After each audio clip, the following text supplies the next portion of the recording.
A warm welcome to one and all to my channel Back to Basics with Preeti Gupta. You might be wondering कि मैंने ये memorization versus understanding in context क्यों लिखा है. Dear students, I have been seeing many of you cramming up or memorizing vocabulary endlessly. मतलब ये कि vocab को रटे जा रहे हो, रटे जा रहे हो, रटे जा रहे हो. Do understand. गूगल की रिसर्च भी ये कहती है कि वर्ड को कंटेक्स्ट में याद करना मेमोराइजेशन से ज्यादा अच्छा है. क्यों? क्योंकि आप उसे लंबे समय तक मेमोरी में रिटेन कर पाते हैं और खास तौर पर आप उसका रियल लाइफ एप्लीकेशन कर पाते हैं. तो वोकेबलरी को आज ही रटना बंद कर दीजिए. और मोर ओवर, अगर आप आरसी के पर्पज से वोकेबलरी को मेमोराइज कर रहे हैं तो it is very much like when you are asked to appreciate the architecture or to comment on the architecture of a building and you are looking at a brick. You got my point? So what is better?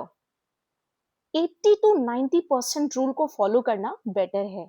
कहने का मतलब ये है कि content को consume कीजिए. Books, video, stories, editorial जो भी आपको दिया है उसके कंटेंट को यानी कि कंसेप्ट को समझिए.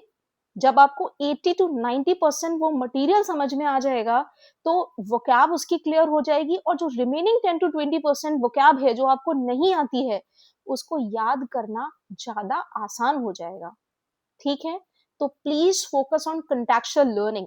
And dear friends, my advice to you people is कि मैंने खुद ने 5 गवर्नमेंट पोजीशंस के लिए एग्जाम्स क्लियर करके फाइनल सिलेक्शन लिया है. मैंने यूजीसी नेट एग्जाम 2022 इंग्लिश में टॉप किया है. And besides that I am a topper of my university in my post graduation level. So I would recommend कि चीजों को समझिए, ना कि उनको रटने के पीछे भागिए. आरसी या एडिटोरियल में आपसे हिडन मीनिंग पूछा जाता है. अंडरस्टैंडिंग पूरे के पूरे एडिटोरियल की आपसे पूछी जाती है, ना कि आपसे वोकैब पूछी जाती है. और वोकैब में कौन सा पार्ट ऑफ स्पीच है, वर्ब है, नाउन है, प्रोनाउन है, ये बिल्कुल भी जरूरी नहीं है. जब आप कंसेप्ट्स को समझना सीख जाएंगे तो आपको ये भी समझ में आ जाएगा कि कोई पर्टिकुलर वर्ड उस सेंटेंस में नाउन का, प्रोनाउन का, वर्ब का, एडवर्ब का किसका काम कर रहा है. एंड मोर ओवर, हम किसी एक वर्ड को देखकर ये कतई नहीं कह सकते कि वो कौन सा पार्ट ऑफ स्पीच है. बहुत सारे ऐसे वर्ड्स भी हैं जो एक साथ 2 या 3 पार्ट ऑफ स्पीच भी हो जाते हैं. तो what is the use? So now let's begin our editorial of today. Augean mess on the SIR and the genuine voter. So who is an Augean? The question rises, who is an Augean? देखिए, छोटी सी एक story है. Greek mythology में Augean he was the king of Elis. ठीक है, और उसके stable में बहुत सारी कैटल थी, बहुत सारी भेड़, बकरी, गाय. कैटल किसे बोलते हैं? उन एनिमल को जो ग्रास को खाते हैं, ठीक है, घास को खाते हैं. उन एनिमल्स को जो दूध देते हैं उनको सबको बोला जाता है कैटल. ठीक है, जिनकी रियरिंग की जाती है. तो चूंकि उसके स्टेबल में बहुत सारे कैटल थे तो वहां गंदगी भी, पूप भी बहुत ज्यादा होती थी. ठीक है, so this person, this king of Elis, Augean, he never used to clean his stable and as a result of which it became a great mess. And then this task of cleaning this stable was given to Hercules. And then Hercules, he has to bring the rivers and he has to change the directions of the rivers towards the stable of Augean to clean the mess. And this is the reason this is used as an adjective, Augean mass. किसके बारे में है? On the SIR and the genuine voters. ये जो commentary है editor की, this is going to be on SIR. अभी तक आप सबको याद हो जाना चाहिए कि SIR basically special intensive revision को बोलते हैं. ठीक है, किसको बोलते हैं? स्पेशल इंटेंसिव रिविजन को बोलते हैं. और ये इलेक्शन कमीशन ऑफ इंडिया का इलेक्टोरल रोल को क्लीन करने का तरीका है. क्लीन कैसे करेंगे? जिनके 2 नाम है उनमें से एक को हटा दो, जो मर चुका है उसके नाम को हटा दो. जो उस जगह को छोड़कर दूसरी जगह परमानेंटली सेटल हो चुका है उसका नाम हटा दो, जो हमारे देश का नहीं है, अपनी आइडेंटिटी को प्रूव नहीं कर पा रहे, उसका नाम हटा दो. सो this entire editorial is going to be on SIR and the genuine voter. कौन genuine, honest और real voters हैं हमारे कंट्री के, उनके बारे में है. The ECI aims to clean the rolls, but it is scrubbing off genuine voters. देखो, इससे ही एडिटर का बहुत बड़ा डिसीजन या व्यू पॉइंट या कंक्लूजन क्लियर हो गया है कि ईसीआई जो एम कर रहा है, जो निशाना बना रहा है, वो तो ये कर रहा है, वो तो ये कह रहा है कि हम इलेक्टोरल रोल को क्लीन कर रहे हैं, लेकिन एक्चुअली क्या कर रहा है, जेन्युइन वोटर्स को रगड़ रगड़ के वोटर लिस्ट से हटा रहा है. You can see, I have shown in this picture कि एक प्लेट में जो बहुत सारी गंदगी है उसको आपने क्या किया, स्क्रबर लिया और उससे खुरच खुरच के हटा रहे हैं, साफ कर रहे हैं.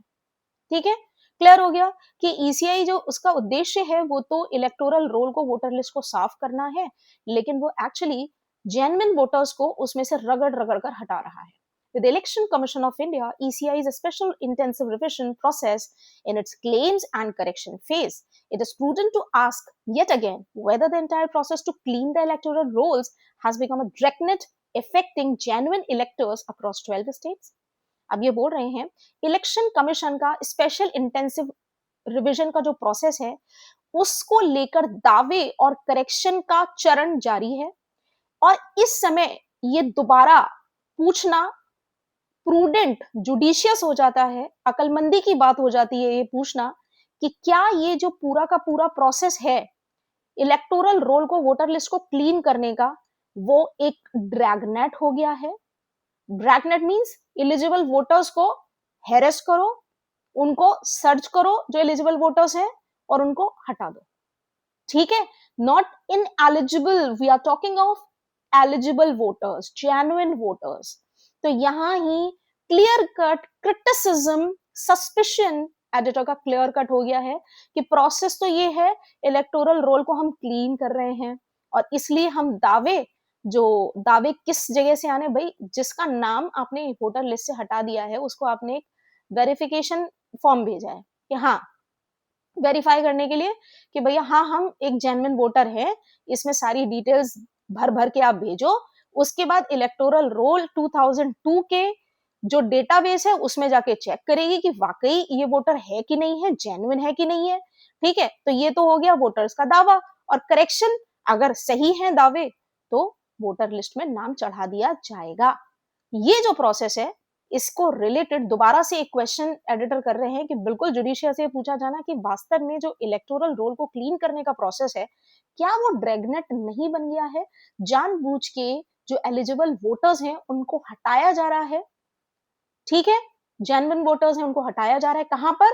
12 स्टेट्स में, इंडिया के 12 स्टेट्स में. On Monday the Supreme Court of India issued fresh directions to the ECI. Monday को सुप्रीम कोर्ट ऑफ इंडिया ने नए डायरेक्शंस यानी कि ऑर्डर्स ईसीआई को इश्यू किए हैं, इलेक्शन कमीशन ऑफ इंडिया को इश्यू किए हैं. क्यों किए हैं? To ease the strain and stress of millions of electors, जिससे कि इलेक्शन कमीशन ऑफ इंडिया लाखों भारतीय वोटर्स के हार्डशिप्स को, एंजाइटी को कम करे. ईज का मतलब सरल बनाए, कम करे. ठीक है, स्ट्रेस एंड स्ट्रेन को, स्ट्रेस एंड स्ट्रेन का मतलब क्या हुआ कि भैया आपने उनका नाम हटा दिया, उनको आपने वेरिफिकेशन का नोटिस भेज दिया कि दावा पेश करो कि आप जेन्युइन वोटर हो. तो उससे क्या हो रहा है, बेचारे जो वोटर्स हैं, जो जेन्युइन वोटर्स हैं, उनको बहुत हार्डशिप झेलनी पड़ रही है, बहुत एंजाइटी हो रही है, उनको बहुत चिंता सता रही है कि भैया उनका नाम हटा दिया गया है तो आगे जाके उन्हें किन किन दिक्कतों का सामना करना पड़ सकता है. ठीक है, और millions of voters or electors are facing verification notices in West Bengal. West Bengal में इन वोटर्स को वेरिफिकेशन नोटिसेस भेजे गए हैं. ठीक है, कि आप अपना दावा पेश करो, आप वेरीफाई करो. वेरिफिकेशन नोटिसेस मतलब आप ये वेरीफाई करो कि आप यहाँ के जेन्युइन वोटर हो, आपका नाम क्यों नहीं हटाया जाना चाहिए. ठीक है, complaints of genuine electors having to run from pillar to post after being sent notices.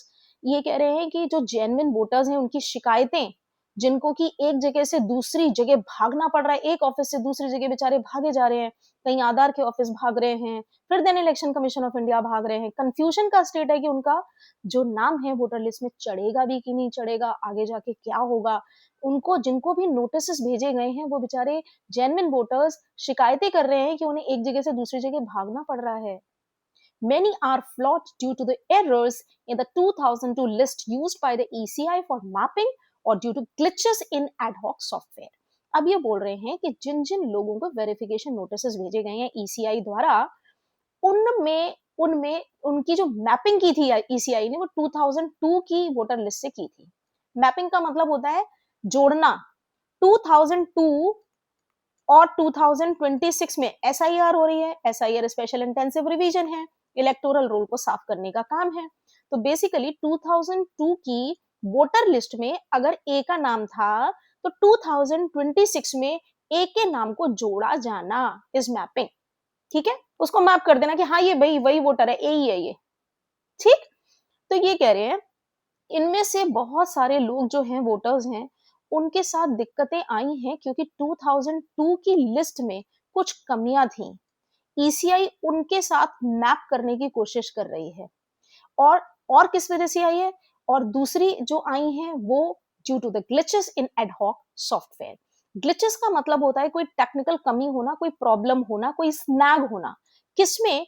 Ad hoc software में। याद कर लो ये टर्म, एडहॉक का मतलब होता है टेम्पोरेरी, जिसको परमानेंट पोजीशन नहीं मिलती है। एडहॉक वैकेंसीज निकली मतलब टेम्पोरेरी है, परमानेंट नहीं है। ठीक है, किसी पर्टिकुलर पर्पस के लिए नियुक्ति की गई है, सिस्टम में परमानेंटली उनकी जगह नहीं है या परमानेंट जगह नहीं है उनकी। तो जो सॉफ्टवेयर सिर्फ SIR के पर्पस से बनाया गया था उसमें स्नैग होने की वजह से भी इलेक्टोरल या इलेक्टर्स को प्रॉब्लम्स का सामना करना पड़ा है। क्लियर हो गया? Many are flawed due to errors in 2022 list used by the ECI for mapping. इससे एक बात और क्लियर हो रही है कि 2002 की वोटर लिस्ट को ECI ने बेस माना है, यहां से ये वोटर का डेटा उठा रही है और 2022 में क्लींजिंग कर रही है या क्लीनिंग कर रही है। क्लियर हो गया? 2002 के जो वोटर लिस्ट थी उसमें ABCD ये सारे नाम थे। अब ये जो सारे नाम हैं इनको 2026 में मैप किया जा रहा है, जोड़ा जा रहा है, नामों का मिलान किया जा रहा है। ठीक है, तो उसके आधार पर मिलान होने की वजह से भी लोगों के नाम वोटर लिस्ट से हट गए हैं। इन शॉर्ट देखो भाई, ये मैंने आपको जो दी है ना, ये फॉर्मेट है। जो इन्यूमरेशन फॉर्म है ना, ये बेसिकली आपको इलेक्शन कमीशन एक फॉर्म भेजती है जब आपके डेटा में किसी भी तरीके की डिस्क्रिपेंसी मिलती है। ठीक है, तो आपको ये फॉर्म भर के दोबारा इलेक्शन कमीशन को भेजना होता है, इलेक्शन कमीशन ऑफ इंडिया को भेजना होता है कि भाई आपने जो जो डिस्क्रिपेंसी बताई है उन सबको मैंने ठीक कर दिया, ये सारी मेरी डिटेल्स है, अब मेरा नाम चढ़ा दो भाई, हटा दिया है आपने तो। ठीक है, तो ये बेसिकली फॉर्म आपको भर के भेजना पड़ता है, which is called enumeration form. Enumeration का मतलब होता है रजिस्ट्रेशन। इन्यूमरेशन का मतलब क्या होता है? रजिस्ट्रेशन। ठीक है, रजिस्ट्रेशन फॉर्म। नाउ हमारा छूटा था यहाँ पर कि किन किन वजह से ये प्रॉब्लम्स आ रही हैं। एक तो 2002 की जो लिस्ट थी ECI मैप करने के लिए जो यूज कर रही है एज अ बेस, उसमें गड़बड़ थी। दूसरा जो इन्होंने टेम्पोरेरी सॉफ्टवेयर SIR के पर्पस से ही बनाया था उसमें कुछ स्नैक्स थी। और हैव फोर्स्ड, हम यहाँ पर बात कर रहे हैं किन की, उन कमियों की वजह से क्या हुआ है। These problems have forced petitioners to raise questions. इनकी वजह से petitioners यानी याचिकाकर्ता मजबूर हो गए हैं सवाल उठाने के लिए। Who are the petitioners? This particular term is used as a jargon in court. Court में जो याचिका डालता है, जो पिटिशन डालता है, उसे प्लीडर बोलते हैं, प्लेंटिफ बोलते हैं, एप्लिकेंट और एप्लीकेंट बोलते हैं। इन्हें रटिए मत, कोर्ट से जोड़ लीजिए कि पार्टिशनर एक याचिकाकर्ता होता है जो अपनी कंप्लेंट को या याचिका को कोर्ट में डालता है। तो उसे क्या बोलेंगे? एप्लीकेंट भी तो बोलेंगे क्योंकि उसने एक फॉर्म भर के याचिका डाली है। ठीक है, और कोर्ट में वो प्लीड कर रहा है केस को। एपिलेंट भी बोलेंगे क्योंकि वो अपील कर रहा है। क्लियर है? As seen during the SIR in Bihar, जैसा कि बिहार के SIR में देखा गया, यानी स्पेशल इंटेंसिव रिवीजन में देखा गया, the court has again had to issue guidelines to ease the process. Court को दोबारा से गाइडलाइंस इश्यू करनी पड़ी ईसीआई को कि प्रोसेस को आसान बनाओ, प्रोसेस ऑफ एसआईआर को आसान बनाओ. In the case of Bihar, Bihar के केस में the courts order for Aadhaar to be used as the 12th identity document provided succour to million. यहाँ पर ये बता रहे हैं बिहार के केस में कोर्ट ने जब ये आदेश जारी किया इलेक्शन कमीशन ऑफ इंडिया को कि आधार को 12वां आइडेंटिटी डॉक्यूमेंट बना लो, तो इससे लोगों को बहुत सपोर्ट, हेल्प, एड मिली. ठीक है, बहुत असिस्टेंस मिला, लाखों को मिला. ठीक है, इसका मतलब क्लियर कट क्या समझ में आया कि बिहार के इलेक्शन में ईसीआई ने दावे पेश करने के लिए 11 डॉक्यूमेंट को वैलिड बोला. ठीक है, 11 डॉक्यूमेंट उन्होंने बताया कि भाई ये 11 डॉक्यूमेंट आप ले आइए, हम आपका नाम जोड़ देंगे वोटर लिस्ट में. ऐसे ही होता है. ठीक है, ये 11 डॉक्यूमेंट ले आइए और एक एनरोलमेंट फॉर्म है या रजिस्ट्रेशन फॉर्म है या इनुमरेशन फॉर्म है, कुछ भी बोल लीजिए, एनरोलमेंट फॉर्म भी बोल सकते हैं, आप ले आइए भर के, हम आपका नाम दोबारा वोटर लिस्ट में जोड़ देंगे. लेकिन लास्ट में सुप्रीम कोर्ट ऑफ इंडिया को एक डायरेक्टिव इश्यू करना पड़ा इलेक्शन कमीशन ऑफ इंडिया को कि why are you not adding Aadhaar, क्योंकि आधार तो लगभग सभी का बना हुआ है और गवर्नमेंट ने उसे वैलिड प्रूफ माना है इंडियन सिटीजनशिप का, तो आप क्यों नहीं दे रहे हो.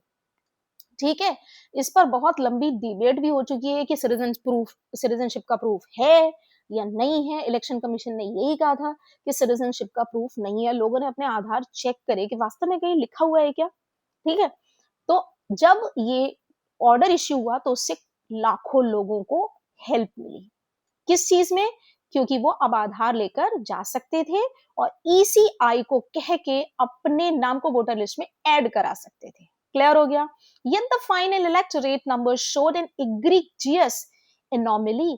तब भी जो फाइनल इलेक्टोरेट यानी वोटर लिस्ट का जो नंबर था उसने क्या शो किया, एग्रीजियस एनोमली, उसने बहुत बड़े लेवल पर एनोमली, इनकंसिस्टेंसी शो करी.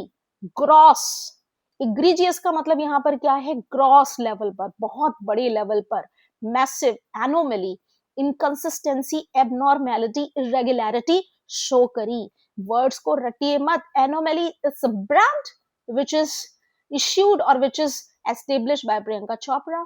और एनोमली ब्रांड, ये शैम्पू की बोतल, आप सोच रहे होगे कि why am I showing this bottle of shampoo, because I want to tell you certain things. इस एनोमली प्रोडक्ट की कुछ कैरेक्टरिस्टिक्स हैं कि this is based on all natural products. First of all it is based on all natural products, पहली चीज. दूसरी, ये plastic जो रिसाइक्लेबल प्लास्टिक है, जो नॉन टॉक्सिक है, उसका यूज कर रहे हैं. ठीक है. तीसरा, ये जो प्लास्टिक है उसको, कौन सी प्लास्टिक है, जो वेस्ट है, बहुत थिन है, जो जिसकी कोई शेप नहीं है, मतलब कौन सी प्लास्टिक, जो फर्स्ट यूज जिसका हो चुका है, जो वेस्ट है, सागरों से, समुद्र से निकाल निकाल के प्लास्टिक उसको यूज कर रहे हैं.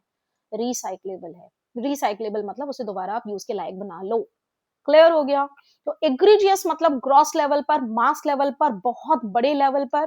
ठीक है, यानी कि कमी एक नहीं है, पूरा का पूरा